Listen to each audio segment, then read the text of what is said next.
Assalamu alaikum everyone, welcome to database course. In today's lecture we will continue with our previous lecture topic which is entity relationship model.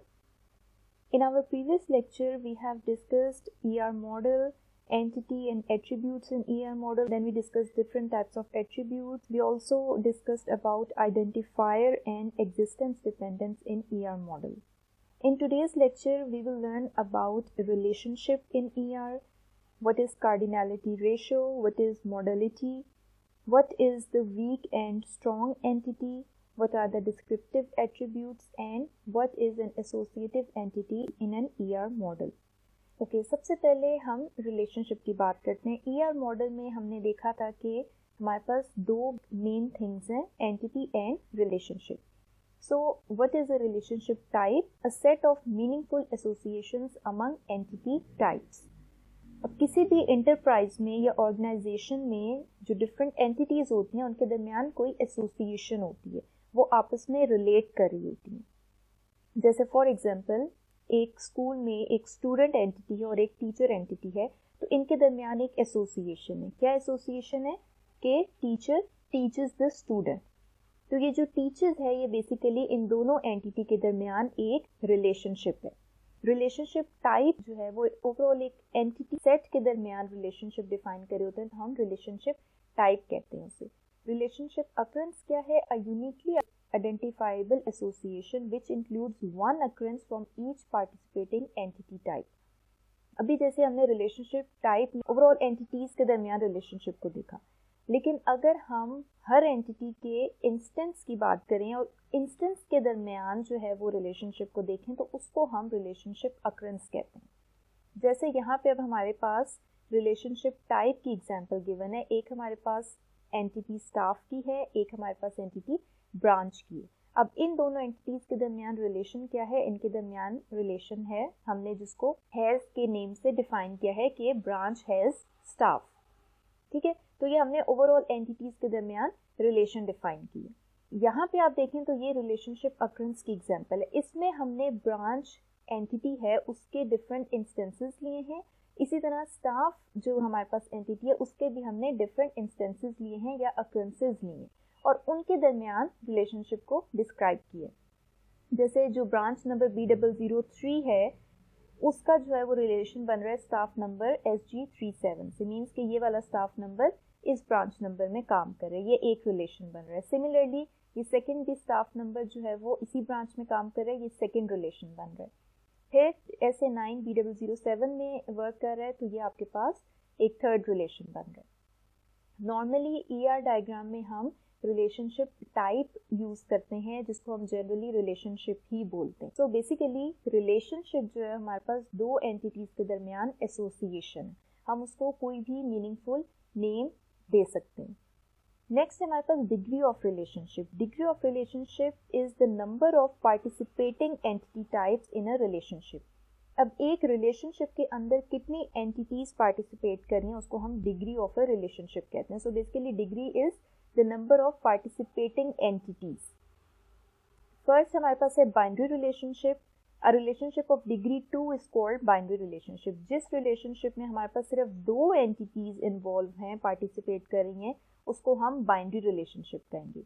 Next हमारे पास ternary relationship. A relationship of degree 3 is called ternary relationship. अगर एक relationship में 3 entities involve हैं, participate कर रही हैं, तो उस रिलेशनशिप को हम टर्नरी रिलेशनशिप कहते हैं. 3 से ज़्यादा अगर पार्टिसिपेट करिए तो हम उसे एनरी रिलेशनशिप बोलते हैं. अब ये हमारे पास एग्जांपल है बाइनरी और टर्नरी रिलेशनशिप की. यहाँ पे आप देखें कि ये वाला जो रिलेशन है ये जस्ट 2 एंटिटीज इसमें पार्टिसिपेट कर रही हैं, प्राइवेट ओनर और property for rent. So private owner actually owns property for rent. ठीक है, तो ये आपके पास बाइनरी रिलेशनशिप है, इसमें जस्ट 2 एंटिटीज इन्वॉल्व हैं. ये एग्जांपल है आपके पास टर्नरी रिलेशनशिप, इसमें आप देखें आपके पास 3 एंटिटीज इन्वॉल्व हैं. अब कैसे 3 एंटिटीज का आपस में रिलेशनशिप बन रहा है? जैसे कोई क्लाइंट है, ठीक है, वो क्लाइंट किसी ब्रांच में जाके रजिस्ट्रेशन कराएगा और वो रजिस्ट्रेशन कोई स्टाफ मेंबर करेगा. तो ये इस रिलेशनशिप में आपके पास 3 एंटिटीज इन्वॉल्व हैं. So this is an example of ternary relationship. फिर हमारे पास recursive relationship. Recursive relationship is a relationship type where the same entity type participates more than once in different roles, also known as unary relationship. Recursive relationship में एक ही entity relationship में एक से ज़्यादा बार participate कर रही होती है. जैसे ऊपर आपने देखा होगा कि ये entities जो हैं वो at a time एक ही बार participate कर रही हैं relationship में. ठीक है, यहाँ पे भी आप देखें स्टाफ ब्रांच और क्लाइंट एक ही बार relationship में participate कर रही हैं. लेकिन अगर एक एंटिटी एक से ज़्यादा बार पार्टिसिपेट करे तो आपके पास रिकर्सिव रिलेशनशिप होता है. उसको आप यूनरी रिलेशनशिप भी बोल सकते हैं. रिलेशनशिप्स में be given role names to indicate the purpose that each participating entity type plays in a relationship. अब क्योंकि एक एंटिटी जो है वो एक से ज़्यादा बार इन्वॉल्व है रिलेशनशिप में, तो हम उनको रोल नेम्स असाइन कर देते हैं. रोल का मतलब है कि एक एंटिटी जो है वो रिलेशनशिप में क्या रोल प्ले कर रही है. ठीक है, जैसे फॉर एग्जांपल हमारे पास ये स्टाफ की एंटिटी है और ये हमारे पास रिकर्सिव रिलेशनशिप. ठीक है, इस रिलेशनशिप में स्टाफ जो है वो 2 बार अकर कर रहा है. कैसे 2 बार अकर कर रहे हैं? जैसे हमारे पास एक सुपरवाइजिंग का रिलेशन अगर हम लेते हैं तो जो हमारे पास सब ऑर्डिनेट्स होंगे और जो सुपरवाइजर होगा वो दोनों स्टाफ से ही बिलोंग करें. ठीक है, तो इसमें हमारे पास ये रिकर्सिव रिलेशनशिप बन रहा है क्योंकि दोनों की इंफॉर्मेशन स्टाफ की एंटिटी में ही इंक्लूड है. तो यहाँ पे हमने रोल नेम डिफाइन की. यहाँ पे एक बार जो उसकी पार्टिसिपेशन है स्टाफ की एज अ सुपरवाइजर हो रही है. ठीक है, और एक बार उसकी पार्टिसिपेशन एज अ सुपरवाइजी हो रही है. ये हमने रोल नेम डिफाइन की कि एक बार पार्टिसिपेशन वो एज अ सुपरवाइजर करेगा दिस स्टाफ एंटिटी और एक बार उसकी पार्टिसिपेशन एज अ सुपरवाइजी होगी. और रिलेशन क्या है? सुपरवाइजर्स का. ठीक है, कि एक स्टाफ मेंबर दूसरे स्टाफ मेंबर को सुपरवाइज करे. सुपरवाइजर जो है वो सुपरवाइजी को सुपरवाइज करे. तो ये आपके पास एग्जांपल है रिकर्सिव रिलेशन की जिसमें एक टेबल का अपने साथ ही रिलेशनशिप है. नॉर्मली रोल नेम्स जो हैं वो हमें रिकर्सिव रिलेशनशिप में डिफाइन करने की ज़रूरत पड़ती है. अगर एक एंटिटी रिलेशनशिप में एक ही बार पार्टिसिपेट करिए तो तब हमें रोल नेम डिफाइन करने की ज़रूरत नहीं पड़ती. नेक्स्ट है हमारे पास कार्डिनैलिटी रेशो. इसको हम मैपिंग कार्डिनैलिटीज भी बोल सकते हैं या फिर cardinality ratio. For a binary relationship specifies the maximum number of relationship instances that an entity can participate in. अब बाइनरी रिलेशनशिप में एक एंटिटी जो है वो मैक्सिमम कितने टाइम्स पार्टिसिपेट कर सकती है उसको हम कार्डिनैलिटी रेशो कहते हैं. ठीक है, जैसे for a binary relationship set R between entity sets A and B the mapping cardinality must be one of the following. अब अगर हमारे पास 2 एंटिटीज हैं, एंटिटी सेट्स हैं ए एंड बी और उनके दरमियान रिलेशन जो है वो आर है, तो उसके लिए हमारे पास कार्डिनैलिटी रेशो में ये वाली ऑप्शंस हैं, डिफरेंट ऑप्शंस हैं. एक है first 1:1. An entity in A is associated with at most one entity in B and an entity in B is associated with at most one entity in A.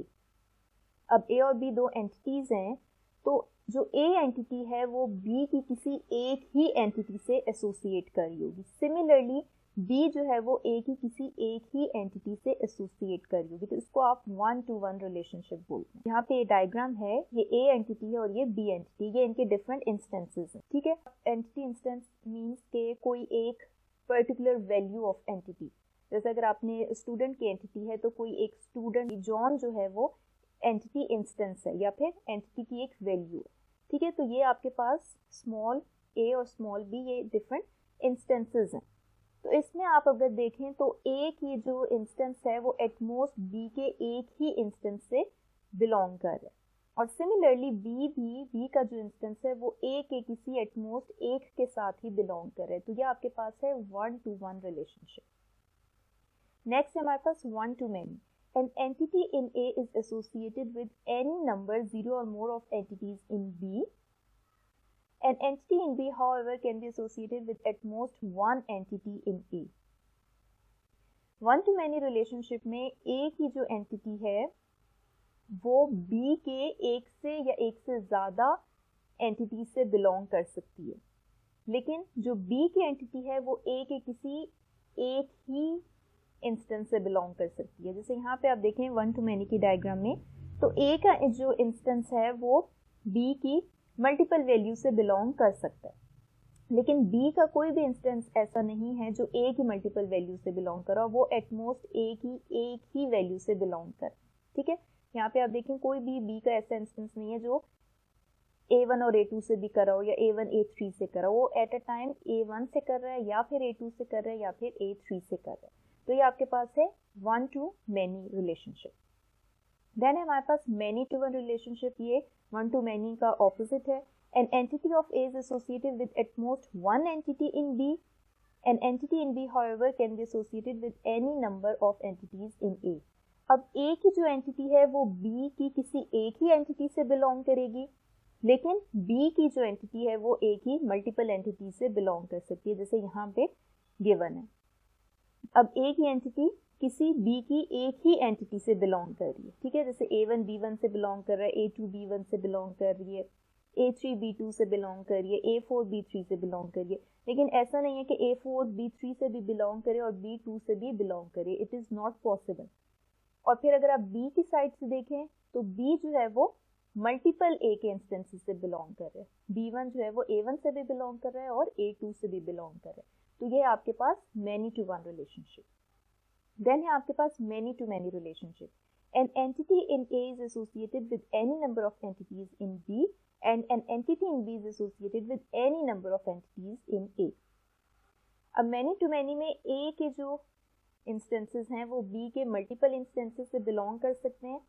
Similarly जो B के instance हैं वो भी A के multiple instance से belong कर सकते हैं। तो ये आपके पास है मैनी टू मैनी रिलेशनशिप। तो ये बेसिकली हमारे पास कार्डिनैलिटी रेशियोज हैं जो कि हमें बताती हैं कि एक एंटिटी मैक्सिमम उस रिलेशनशिप में कितने टाइम्स पार्टिसिपेट कर सकती है।